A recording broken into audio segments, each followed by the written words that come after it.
If you're a maintenance supervisor for a commercial property, you've had to deal with everything from leaky faucets to flickering light bulbs. But nothing's worse than that ancient boiler that's lived in the building since the day it was built, 50 years ago. It's enough to make anyone lose their cool. That's where Grainger comes in. With industrial-grade products and dependable fast delivery, Grainger can help with any challenge, from worn-out components to everyday necessities. Call, click Grainger.com, or just stop by. Grainger, for the ones who get it done. The Avengers radio series, a cultural phenomenon in South Africa back in the 1970s. South Africa was a country with no national television service. It wasn't until 1976 that the country would get its first taste of television broadcasts. But before that, radio was the primary medium of entertainment and information for the masses. This was the context when The Avengers, a British spy fi series, made its debut on South African radio and became a cultural phenomenon. The Avengers was a British television series that originally aired from 1961 to 1969. The show revolved around the adventures of John Steed, a suave and sophisticated secret agent, and his various female associates. The series was a unique blend of traditional spy thriller elements with science fiction and fantasy, which set it apart from other shows of its time. While the series was hugely popular in the UK and had also made a significant impact in the American markets, being one of the rare British series given a network transmission slot, it was virtually unknown in South Africa. This was primarily due to the lack of a national television service in the country until 1976. However, as a film series, The Avengers was able to gain some exposure in South Africa through film rentals. But it was the launch of the radio series that truly brought The Avengers to the masses in South Africa. Come and listen at www.myclassicradio.net. Another cup of Maxwell House coffee, George? Sure. Pour me a cup, Gracie. You know, Maxwell House is always good to the last drop. And that drop's good, too. Yes, it's Maxwell House Coffee Time, starring George Burns and Gracie Allen.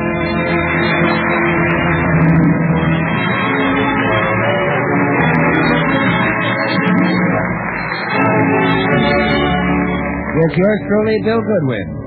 The music of Meredith Wilson and his orchestra.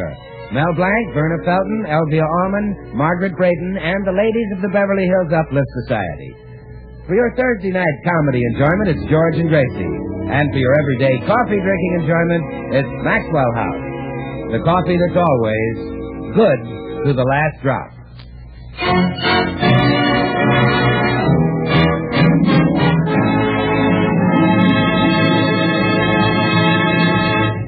Now, it's morning as we look in at the Burns home, and George is just coming downstairs.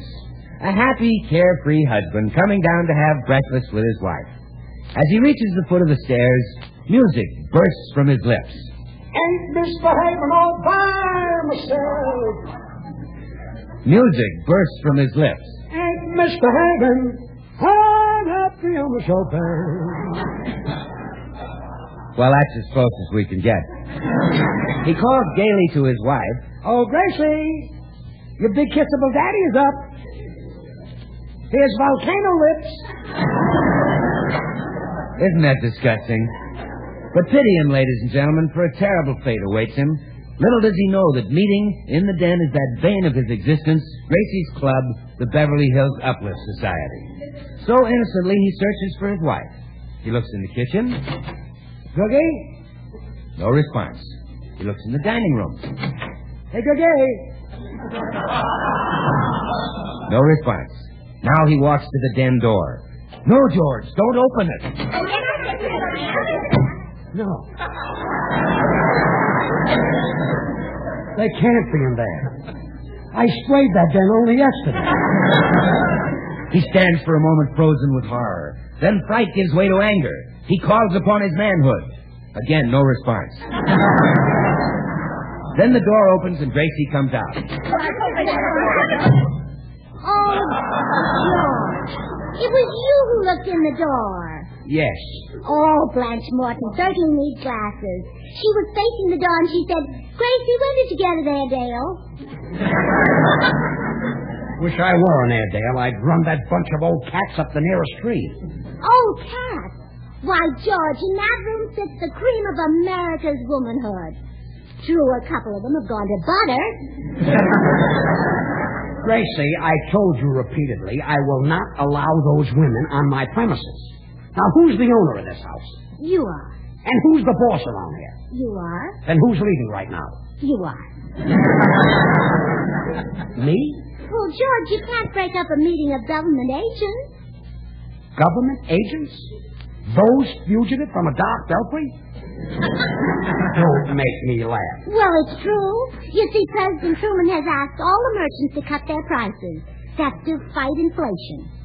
So, we girls have volunteered to go around to certain shops and buy things to see if they've cut their prices.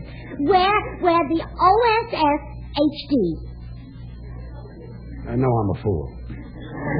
What's that? Office of Secret Shoppers, Hat Division.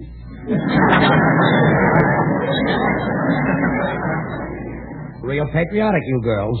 Look, Gracie, you don't have to buy things to see if prices are cut. Just go in the store and ask. But this way we have concrete evidence. We get a hat and a sales slip. Well, naturally, we don't keep them. We send them right to Washington. Oh, you send the hats to Washington? No, the sales slip. We'll wear the hats. You wear the hats. They look silly in congressmen. But suppose they want to see the hats. Suppose they want to see that concrete evidence. Well, if they want to see something concrete, let them look at our heads.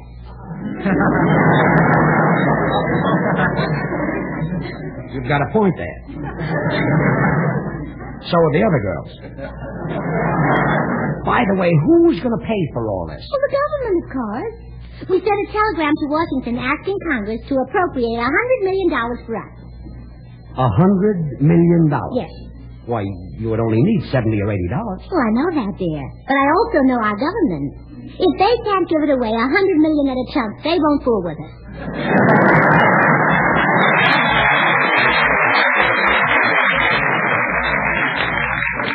You uplifters have had some wild ideas, but this top set... Oh, there's someone at the door. If it's a man in a white coat, he'll find right pickings in this house. Come in. Telegram for the Beverly Hills Uplift Society. Is that you, Pop? No, it's not me. I'll take it, boy. George, give the boy a tip. Here, son. Oh, gee. I'm going to bet this on a horse. You are? Yeah, with 100 to 1 long shot, I can run this into $1. Come on, kid. Oh, George. Oh, this is terrible news. Congress won't give us a penny. This can get them all reelected. Oh, dear, I can't bear to go in the den and read this to the uplifters. It'll kill them. Let me read it to them. No. As president of the club, it's my duty. Then let me watch. Very well, come on. Girls, quiet, please. Girls, fellow uplifters, we have just received our answer from Congress. Did they send the money? Will we get new hair? We girls can't wait. Yeah, tell us, Gracie. Meredith Wilson, are you still a member of that silly club? Yes, George, and I do not regard this club as silly. I'm proud that they chose to make me an honorary woman. But you're a man. Sort of. You can't intimidate him, George. He's one of our most loyal members. Thank you, Gracie. And I will continue to remain a loyal woman, even though my social life has suffered to some extent.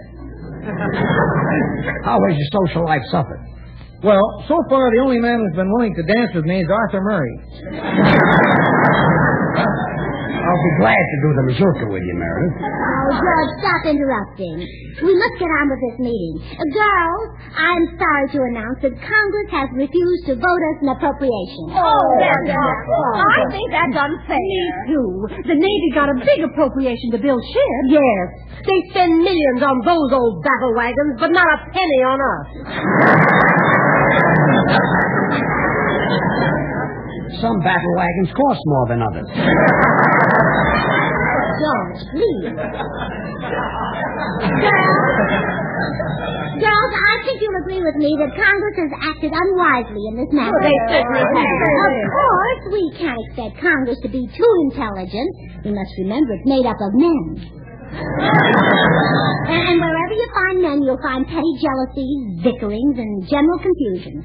Thank goodness we're ladies. Yes, that's that. Well, I'm not giving up. I intend to fight inflation. This is no time to discuss your diet. Are you insinuating that I'm plump? Well, they don't call you Blanche the Bliss for nothing. Well, I wouldn't want to have your skinny figure. You're built like an hors d'oeuvre. 2 toothpicks stuck in a pickle.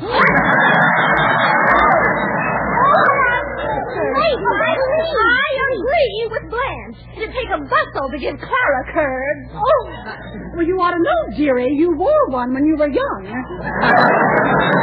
Whose side are you on, Meredith? Well, I refuse to participate. Well, thank goodness one of us is a lady.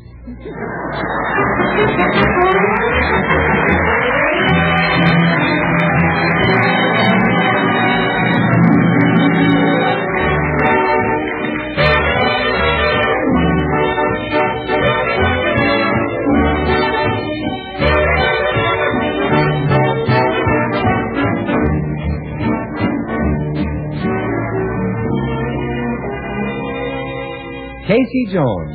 Ever stop to think how many songs the railroads have inspired, Meredith? More than a feller can count, Bill. More than a feller? Yes, from Casey Jones to Chattanooga Choo Choo and the Atchison, Topeka, and Santa Fe, railroads have been almost as popular with the songwriters as Romance and Roses. Well, Meredith, the fellas who pushed the rail lines west across the country helped build a nation. And while today's big streamliners are a far cry from the smoke-throwing wood burners of yesteryear, the train is still a symbol of adventure and romance. And now more than ever, the railroads are a colorful and vital part of the American scene. Makes me think how Maxwell House coffee truly belongs to the American scene. Why, Maxwell House has been pleasing this coffee-loving nation for generations. And this fact speaks for itself. Today, more people buy and enjoy Maxwell House than any other brand of coffee at any price. Flavors behind this nationwide preference, that good-to-the-last-drop Maxwell House flavor that results from the masterful blending of these carefully selected Latin American coffees. Manizales for mellowness. Medellins for richness. Other choice coffees for vigor.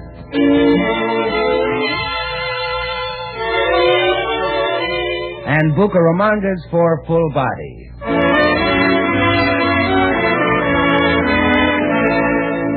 Adding up to great coffee at its flavor peak. Friends, why not enjoy the extra pleasure of extra good coffee? You can for just a fraction of a penny more per cup than you'd pay for the cheapest coffee sold. Just say, Maxwell House, always good to the last drop.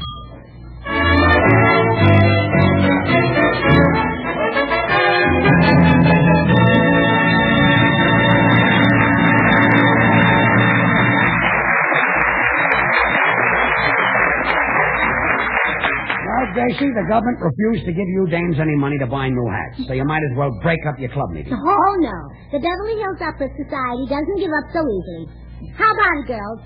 Are we quitters or are we fighters? Fighters! Are we weak or are we strong? Strong! Are we mice or are we men? Mice!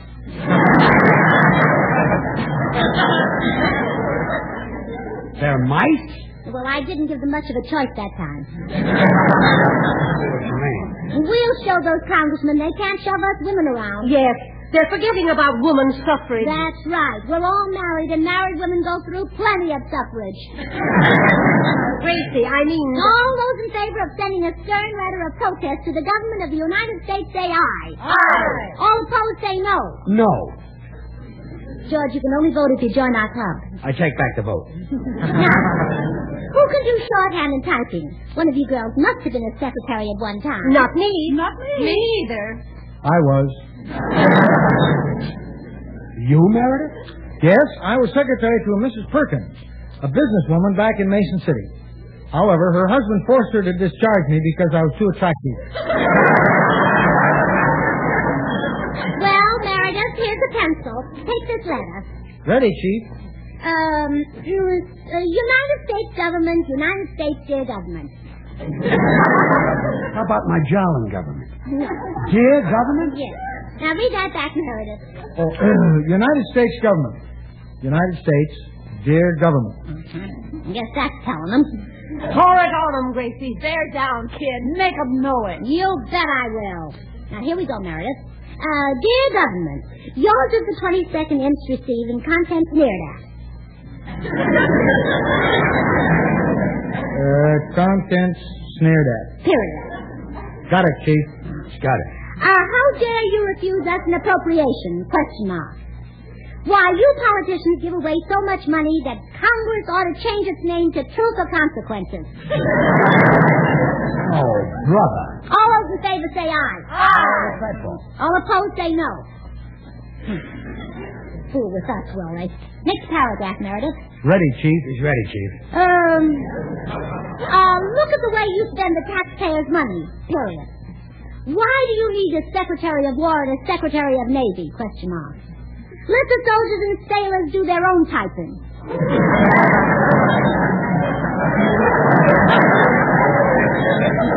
Gracie, you can't say that. Why not? Question mark. Because they'll think you're a jerk. Exclamation point. Is that so? Question mark. Yes, comma, that's so, period. Now cut out the punctuation. Well, just tell me this. What did Congress ever do to save us money? They're trying to cut down on taxes. Oh, there you are. They want to cut down on taxes when streetcars are overloaded now.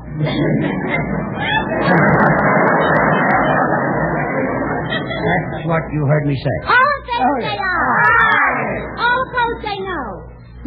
We'll show them. Next paragraph, Meredith. Ready, Chief. He's ready, Chief. You can go. You politicians who run this country are certainly confused. You have the nerve to say that our form of government is democratic. But what do you see in Washington? Republicans. Gracie, you can send a letter like this to the government. I can, too. Those men need a good straightening out. They've got things all mixed up. You're right, Chief. Well, look at that big mix-up over the name of Boulder, if you'll pardon the expression, damn. There you are. Look at the way they mixed that up. What did they mix up, Meredith? Well, they changed the name Boulder Dam to Hoover Dam. Huh. Well, how do y'all like that? Naming a dam after a vacuum cleaner.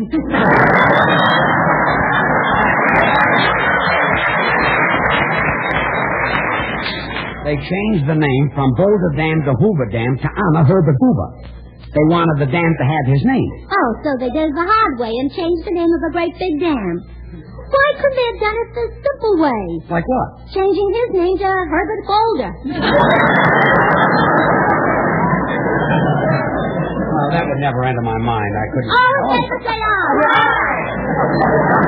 All opposed say no. No. Why, Gracie! Why did you vote no on your own idea? That's the American way. Let's get on with the letter. Last paragraph, Meredith. Ready, Chief. He's ready, Chief. You're ready. And in conclusion, government, we wish to state that unless you men change your tune, we women will secede from the Union. We'll start our own country, and men won't be allowed in it. A country with no men. What do you do about children? We'll hire babysitters.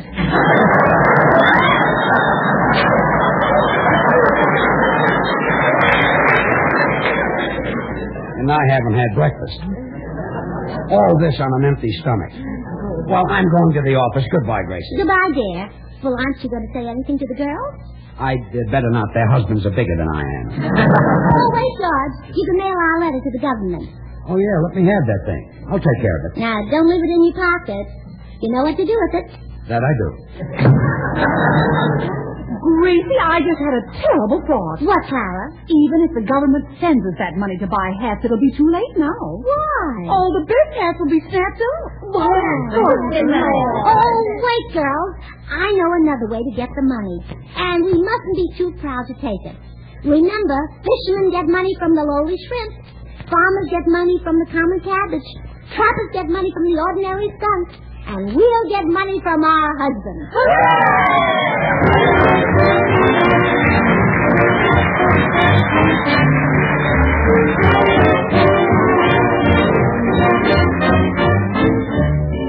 Said he was the best man, Meredith Wilson and his orchestra.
The chair will entertain suggestions for getting hat money from our husbands. It won't be easy, Gracie. I've tried everything on Harry, and he just sits there on his big fat wallet. Rose the same way. So is Arthur. Well, there must be some way to make them loosen up. Why should wives work without getting paid? If you have a maid, your husband pays her, and she doesn't even have to kiss them. Well, not if she's fast on her feet. Oh, come on now. Let's think hard. May I come in, Gracie? No one answered the front door. Well, look, girls. It's Bill Goodwin. If that's the way married women are going to greet a single man, maybe Bill shouldn't be allowed to come in. Now, let's stop for a moment and think of our husbands. Well, that's long enough. Come in, Bill. Thanks, Gracie. Hello, girls. I declare, Bill, you look better every day. Well, thank you, Mrs. Bagley. And you? Yes? You look better at night. Oh, flattery. Bill, Yes, sir. maybe you can help us with our problem. We're trying to figure out how to get money from our husbands. Oh, Gracie, you girls shouldn't have any trouble. You all have that certain something, that irresistible something that men adore.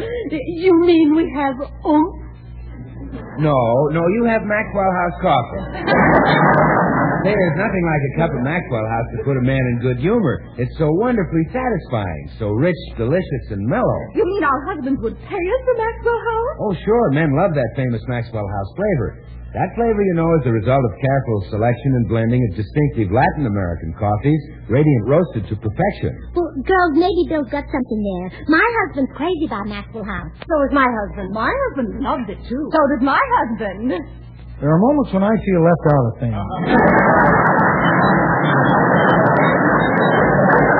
I'll tell you something else, ladies. Maxwell House just can't be beat for coffee drinking pleasure, yet it costs but a fraction of a penny more per cup than the cheapest coffee you can buy. I have a brother who's quite fond of it. Really? You know, with more than 1,000 brands to choose from, more people buy Maxwell House than any other brand of coffee in the world. Also a sister. Maxwell House is always good to the last drop. But that's as close as I can get. Girls, Bill is giving me a wonderful idea. Not only will we charge our husbands for making them coffee, but for other things, too, like cleaning house, cooking their meals, and washing out their lace things. Lacing? Does your husband wear lacing? Yes, all corsets have laces. Oh, now, we've got to make up a price list. Bill, you're a man. You set the price. Okay. Pretend that you're married to one of these girls. See now, who'll be Bill's wife? Eeny, meeny, miny. I will. Couldn't have been Moe. All right, now, Bill. You're coming home from work, and at this point, you don't owe your wife anything. We're even. Yes. Okay, Clara. Well, first I take your coat and hang it up. I owe you a dime, Clara. Then I bring you your pipe and slippers. I owe you 35 cents. And then I sew buttons on your shirt and mend your socks. I owe you $1. And then I kiss you. We're even again.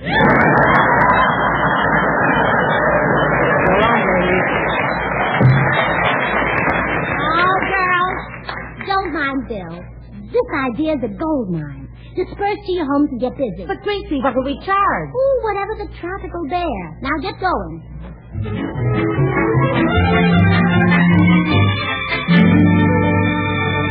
Well, I'm back there. Is my lunch ready? Oh, yes, it's on the stove. All I have to do is bring it in. Good. I didn't get any breakfast, and I'm really starved. What did you fix me? Oh, first you get a bowl of clam chowder. Oh, clam chowder. I love clam chowder. Yeah, that'll be 15 cents, payable in advance. Uh-huh. From now on, everything is cash and carry. Gracie, I'm not going to let you get away with charging me for food. I'm going to be very firm and very determined. You're also going to be very hungry. No money, no food, huh? Not a vitamin. Okay, you win. How much is the clam chowder? 15 cents. I can get a bowl in Charlie's Cafe for a dime. All right, you can have this for a dime. That's better. I'll do what Charlie does. Take out the clam. Go ahead, take it out. That'll be 5 cents extra for labor. Labor? Removing the clam. Leave it in. Here's the 15 cents. Thanks.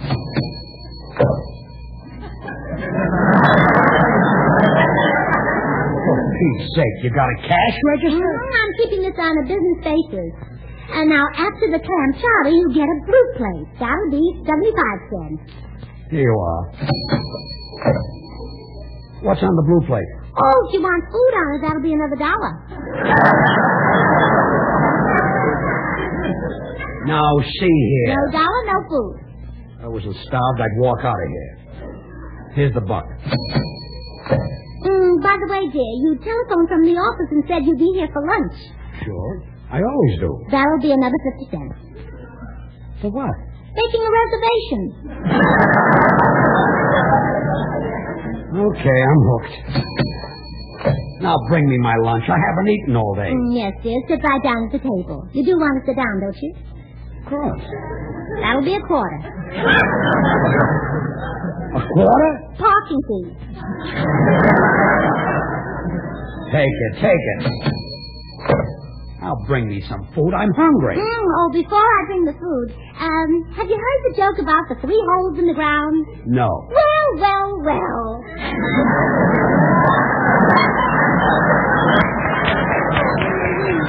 That'll cost you $1. $1? Why? Floor show. Look, Gracie. Of course, if you'd rather not eat. Oh, what's the use? Here. Now bring the food. Yes, dear. May I take my apron off? Sure, take it off. 50 cents, please. Huh? Well, that's what you pay when they take it off at the burlesque. Then leave it on. That's 50 cents, too.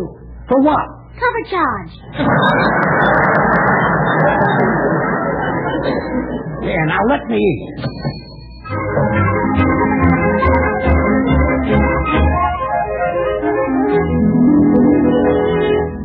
Well, did you have enough to eat, George? Yes. Aw, you're mad at me, aren't you? Yes, I am. Charging me for food. That's no way to get a new hat. Well, it worked pretty well. But we're married. We love each other. You don't have to go through all that. Here, give me that money back, and I'll show you the right way to do it. All right. Here you are. No. Just ask me for it like any normal wife would ask her husband. All right. George, dear. Yes, sweetheart. May I please have the money for a new hat? No. No. No. Well, I think I like the other way better. I like my way.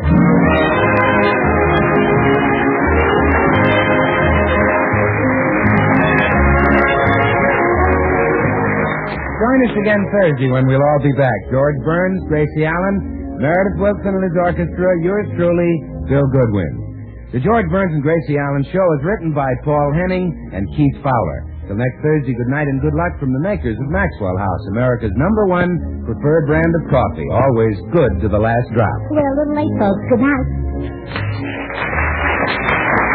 Sudden guests make you quail. Don't get pale. Get Instant Maxwell House. It's instant, it's new, it's good to the last drop, too. Yes, trust Maxwell House to make a better instant coffee. True coffee flavor, true coffee aroma, because it's all coffee made from America's favorite, the famous Maxwell House blend. Thrifty, too. A jar of Instant Maxwell House makes fully as much as a pound of regular coffee. Get Instant Maxwell House. Enjoy coffee that's instantly good to the last drop.